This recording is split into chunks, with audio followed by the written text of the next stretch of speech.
Hello everybody, I am JayLeonardJ, and today we're going to be talking all about the Klon Centaur, its history through my eyes, as well as all the tips and tricks I like to utilize to get the most out of this legendary overdrive.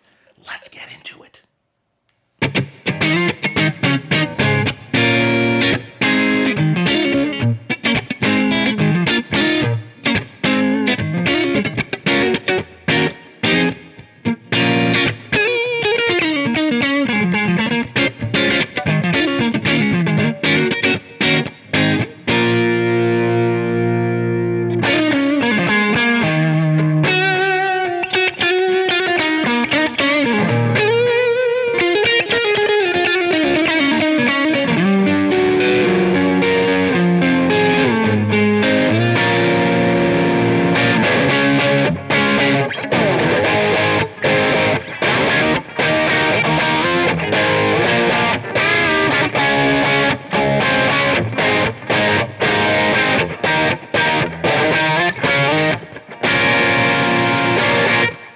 Hello everybody, and welcome to another thrilling episode of Jay's Toolbox. This is a place where I like to talk about my go-to pieces of gear, stuff that has a lot of meaning to me, things I've relied on through the years. I'll tell you my story about it, kind of its history through my eyes, as well as the most important part where I plug it in.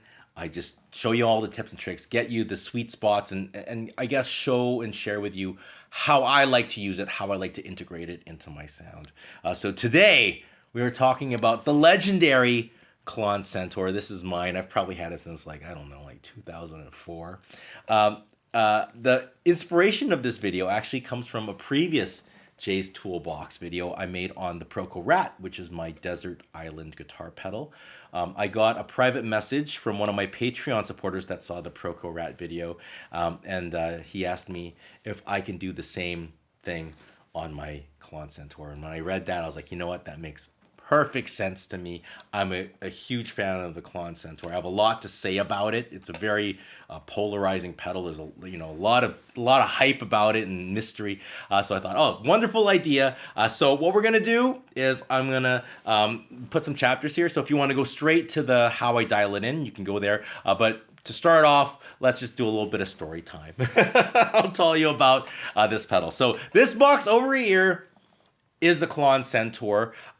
For the uninitiated, I would say this is probably one of those all-time legendary guitar pedals. I would put it in that upper tier level of aspirational pieces of equipment that's really inspired a lot of people. I think what makes the Klon Centaur unique, it's an overdrive pedal, but what it does different, especially when it first came out, is that the gain knob just didn't add gain. What it did is it was a blend knob. So on one side, it was a clean boost, a very beautifully voiced one. And then on the top end, it was this very sustained, mid-rangey, smooth overdrive. And so the idea was, instead of just, adding gain, what you're doing is you're creating a balance between your amp's natural sound and then adding a little bit of this saturation and this mid-range just to kind of thicken it up and take it to that next level. I think that really, really spoke to a lot of people, especially people that have these beautiful sounding amps that don't want to lose the character of that amp. I think that's where the space of this pedal came in. So this pedal is very, very expensive nowadays because they don't make them anymore. It is very desirable. I would say that it's also filled with a lot of hype, a lot of mystery, and a lot of polarizing opinions. Some people find this pedal to be very overrated, and maybe the price of it and the hype around it might seem, some people might think of this as kind of like a tone snob kind of pedal. But then there's other people out there that think that this pedal is like the bee's knees. It's the centerpiece of their rig. It makes everything sound better, and it is worth that tremendous hype that it has. And the funny thing is about this pedal is that thing, that polarizing thing, that loyal fan base, that mystery, that hype. I feel like it's always been like that through the history of this pedal. Even when they were being made, they always were expensive. Like, not obviously as expensive as they were now, but to get one new back in the day, that was like more than double the price of a guitar pedal. And also, like, it was, of the process of getting it was crazy, right? So if you don't know, so the way it was is back in the day, all right, I'm gonna take you to the 90s here. The pedals that you can get were guitar pedals at the store. That was it. There was like the boutique market that we know of nowadays, with these beautiful small builders making high-end pedals and these kind of things. That didn't exist. This, like, the one-man operation of a person like sitting all nights listening to circus and stuff, that wasn't a thing. You went to the guitar store, there was the Boss pedals, there was the DOD pedals and the Dunlop pedals, and the Digitech. That was it. And they were in every guitar store pretty much you went to. It was that same selection. And then all of a sudden came out this pedal. And it was this pedal, the Klon Centaur. And there was a lot of things that just made it stand out in the pack and really capture the, I guess, the wonder of us guitar players. So number one, it had an amazing website. So at the time, websites did not look good. All websites look like is they look like old, like, emails. There was just like white background with text with some links and like pictures on the side. They were not good, especially for small niche products and stuff like that. They were horrid. But the Klon Centaur website was class. It had like macro photography on it, beautiful write-ups, and it wasn't like too much information. Everything was just very minimalist. And that was really interesting, because the other thing that I think made the Klon Centaur stand out back in the days was how clean everything was. It had this utilitarian look. It looked like a professional, solid piece of equipment. It was big, it was very, very heavy, and it was very simple. And at the time, you look at those old, like, DOD pedals, you look at something, it was like Boss pedals, it was all about color and, like, graphics and cool things. This was a stark contrast to this, and this really appealed to people that found maybe the other pedals to look a little too gimmicky and a little too eye-catching. This just seemed like, I'm a musician, I'm doing it for keeps, and I'm going. It just had that thing. And then again was the mystery of the pedal. He had this black goop that he put on it, and he was very guarded about how he got the sounds. And I think that turned on a lot of people. It also turned off a lot of people because I think resistor's a resistor, whatever. I think that was one of the pedals that really, that debate that we have right now on components and secrecy around stuff. It was there back in the day. The other thing was just the fact of how you get it. So you couldn't buy it at the store. You had to buy it through the website. Not only did you have to buy it through the website, but there was a waiting list, which was like, what? There's a waiting list? Not only did you have to go through the website, go on the waiting list, and the fact that it was super expensive, but you also had to talk to Bill, the person that built these things. And there was like almost like an interview process. It was like buying a Rolex or like a Patek watch or something. Like, it was a lot of rigmarole just to get your hands on these things. And what he would do is you talk to him and you talk about your rig and see if the Klon Centaur was the right pedal for you. I guess that's where that tone snobby thing kind of comes from. But it really does make sense, because one thing that was very, very apparent when it came to the Klon Centaur was the amount of incredible love that went into it, because this circuit wasn't really based on anything. It was put together by one person. The way it was built was absolute meticulous. The fact that he had a custom-made enclosure for it, the fact that he made a beautiful website for it, the fact that he talked to the people that were going to buy it on a one-to-one basis to make sure that they were using it in a specific way. The fact that he did not go straight to mass production. There was just something about it that just seemed really, really captivating. And then you get the pedal and it sounds incredible. It's a beauty, especially at the time, it was something really, really, really wonderful. And it sparked this whole revolution. All of a sudden, you have pedals like the Maxon OD820 or the Voodoo Labs overdrive that they made, which started having that clean blend in their overdrive circuit. All these little copycats started coming out, which added to the magic of this pedal. So that I think is really where the mystery and the magic of the Klon Centaur came from. I got mine in college. I was going to school in Boston. I got this particular one I got off of eBay after a lot of hoeing and humming, because even when they were making these new, they were still expensive to get on eBay because of that waiting list. And I was also working at a guitar shop and called Cambridge Music, and wasn't too long working into that shop that I realized that one of the people that would go into that music shop a lot was Bill, the person that built these things. And so, I got to talk to him a little bit. He came to the shop quite a bit, and, we talked about the thing, and he's done some work and repairs on this one. And before you know it, I have quite a few Klons. As I had a gold one, and I ended up down the road even getting another one, which got stolen.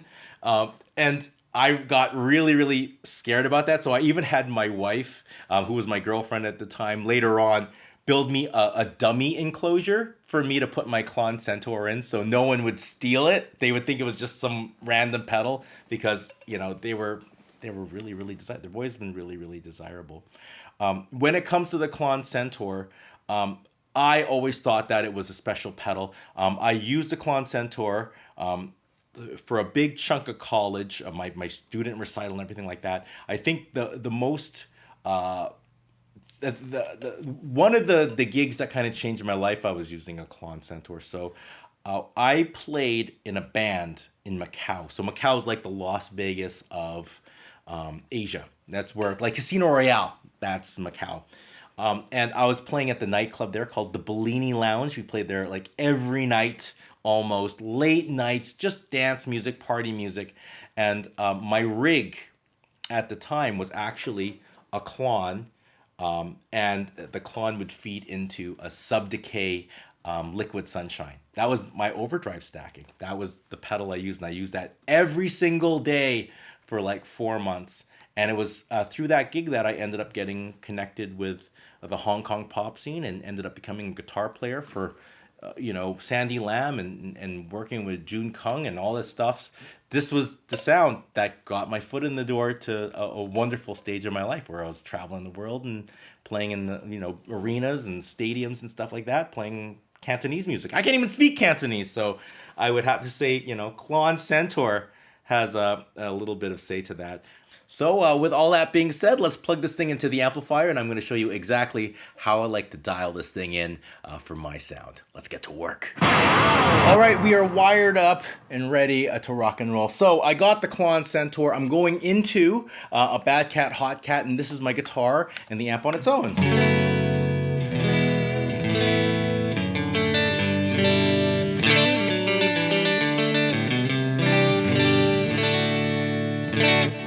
That actually sounds lovely, doesn't it? Now, there is a buffer in the Klon Centaur. It's actually a very nice buffer, so it does well with long cable runs. But if you do have a pedal that's sensitive to impedance, like a fuzz face, a tone bender, or a color sound overdriver, make sure that it's on the other side here. It's before the Klon, because once you get the buffer of the Klon, the fidelity, everything's expanded. So it's not, the fuzz faces aren't going to work very well on this side. So keep it over here. All right, so let's go here, what it's going to do to my sound. We're going to turn the gain all the way off, and I'm going to put the output and the treble down here like this, and the output up. So you can hear what we're going to get. It's a big volume boost and a little bit of a thickening of my sound. Check this out.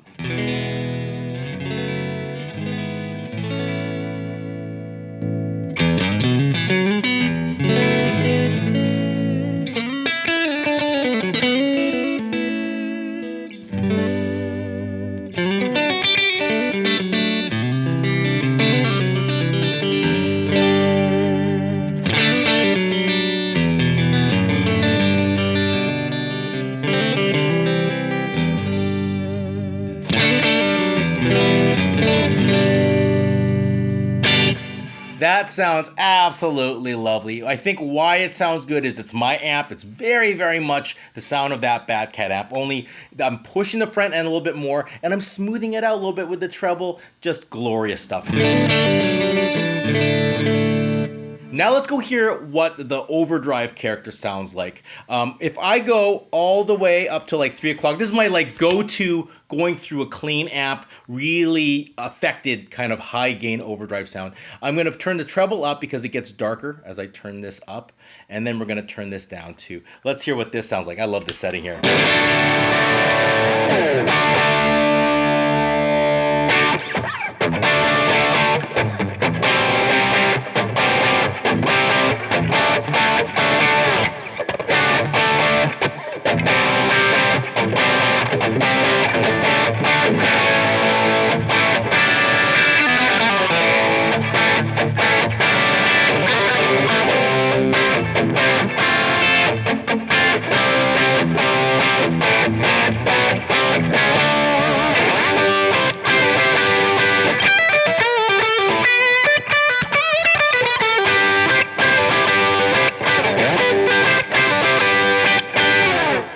Now you can hear that is not a natural sound at all. It has lots and lots of mid-range. And the reason why I like using it is it almost kind of has a like a treble booster kind of sound to it. A really lovely effect that really pokes out in a lovely way.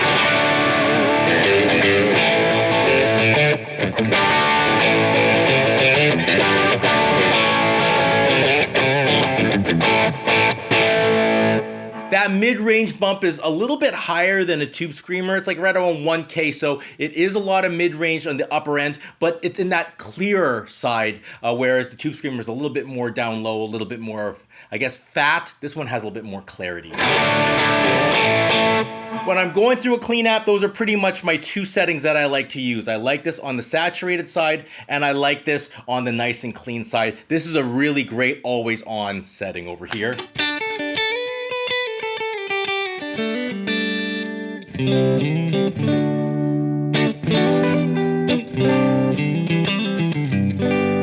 Or just something to give your solos a nice little pinch.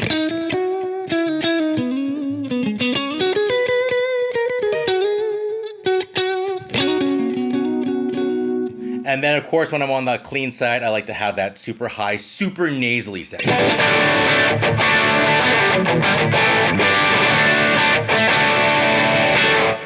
But that's not really what the Klon Centaur really is about when you're really playing to its strengths. The magic of the pedal is when you're working at the in-between positions, blending in your clean sound and that nice clean boost with that really saturated and mid-rangey overdrive sound. And what I really do feel like this pedal is all about is working in conjunction with your amp, dealing with the natural overdrive of your amp. And because of that, I really do feel like you get the most out of this pedal when your amp is on the cooking side, either saturated or at that like edge of breakup sound. So check out what I'm going to do here. I'm going to get this amp and put it a little bit more gained up.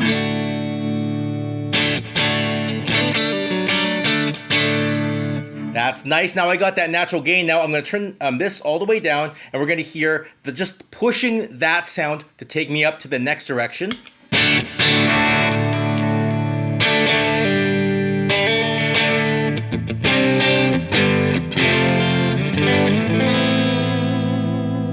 And now the magic happens when you start blending in a little of that extra amount of mid-range and that extra amount of saturation.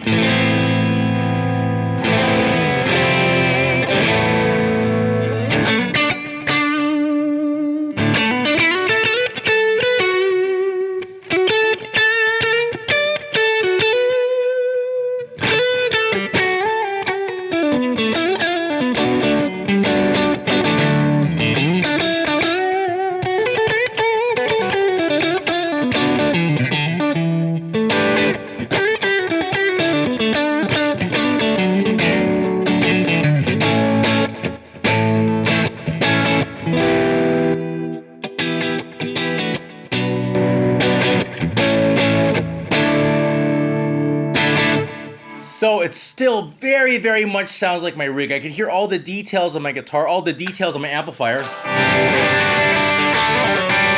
Just with that little extra amount of candy and like punch on top. You can go higher, and the higher you get, the more saturated, the more that overdrive takes over. Then it really starts turning into a guitar solo pedal.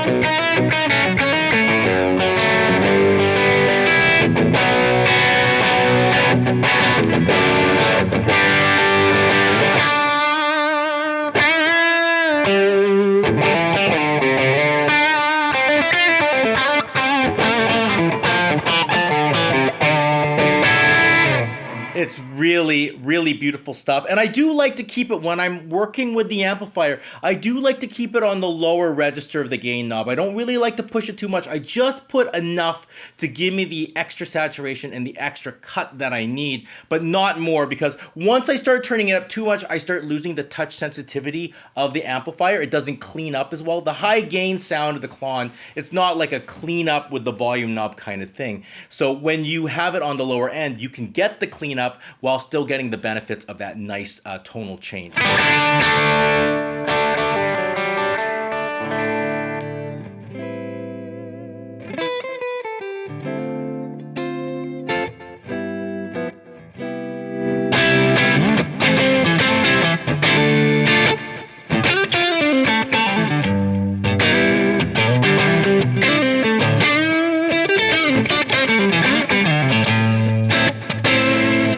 The pedal also really comes alive when you get on the distortion channel of your amplifier. So this is just the amp again.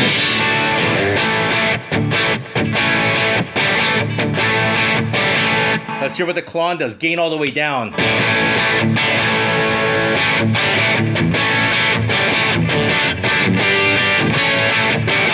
Not muddy at all, just the same sound, just a little bit juicier. And then we start adding the cut.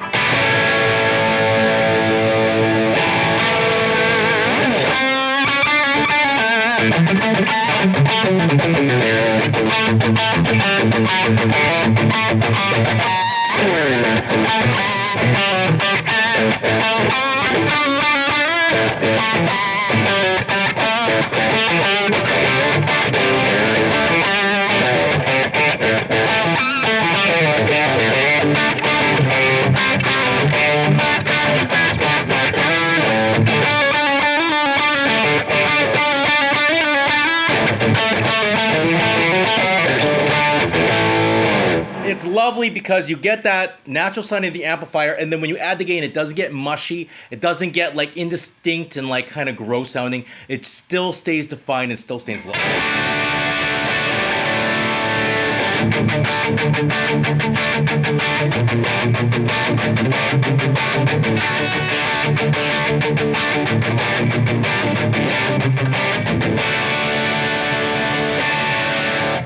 When it comes to stacking with this pedal, where do you put it in your pedal chain? Well, I got a tube screamer here before it, and I got a dirty little secret after it. I actually do think this pedal sounds good enhancing. I feel like it's an enhancer pedal, and because of it, I do like to have it closer to the end of my chain, put my other pedals on the end of it, especially something that's like an amp in the box style pedal, like the Dirty Little Secret, or a pedal that has a lot of headroom to it, that doesn't like max out when you put too much input into it.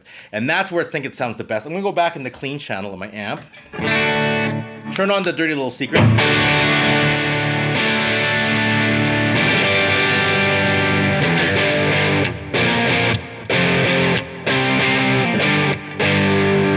And here's the Klon into the Dirty Little Secret.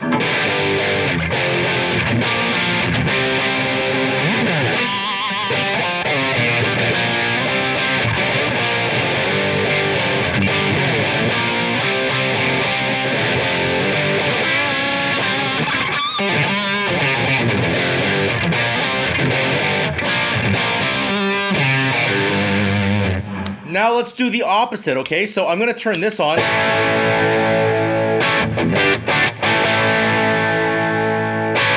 And let's turn on the Tube Screamer.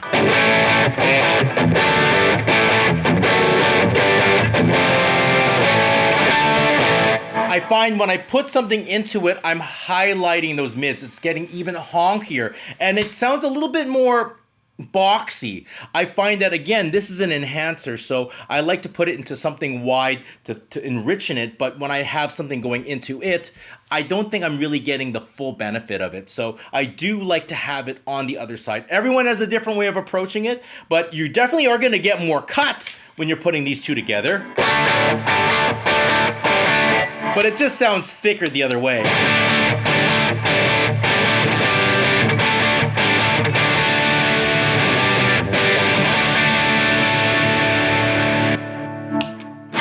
It's a beautiful sounding pedal, but I guess what you're really kind of hearing, or at least for me, and you're noticing, is this pedal When I'm playing it through a clean amp and I'm doing that blend here like this, and I'm keeping the volume low, I'm not pushing the clean amp. So I'm trying to keep everything clean.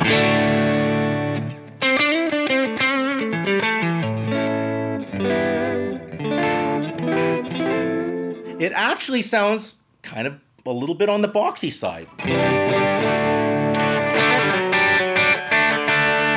I really do feel like it needs to be put in an amplifier that's cooking to really get the most out of those in-between positions, this little spot right over here. If your amp's not really in that place where it's saturating, it's getting close to its distortion point, or if it's not distorting already, you're not really going to be getting all the positive things about this pedal. And I think that's probably why I don't use this pedal very much on a day-to-day basis, because well, at least not anymore, because of the way things have changed. Nowadays, things are about like low stage volumes, keeping things low, and you really want these pedals that kind of sound thick and juicy on their own, and you're not really enhancing amps the same way.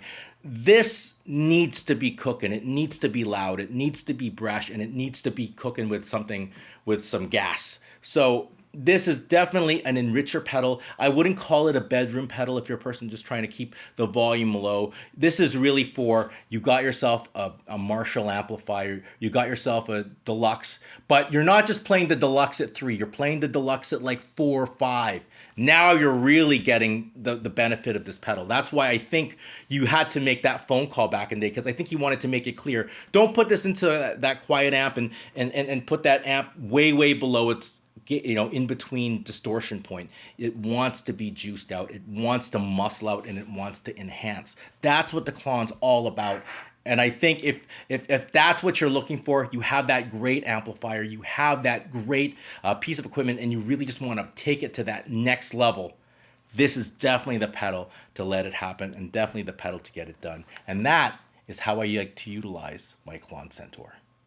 Well, that is it. That is a video. Thank you all so much for watching. Please subscribe to the page if you haven't done so already, and check out the links in the description below. It really does help out the page. A big shout out to the Patreon subscribers. This video would have never existed if it wasn't for your inspiration. So please, for all the cats out in Patreon, please keep sending me those private messages. I love following your tone journeys, as well as solving those little hurdles that come along the way to kind of get you to that place that you want to be. So yeah, keep writing. Thank you so much for all your support. That being said, I'll see you all soon. Take care and goodbye.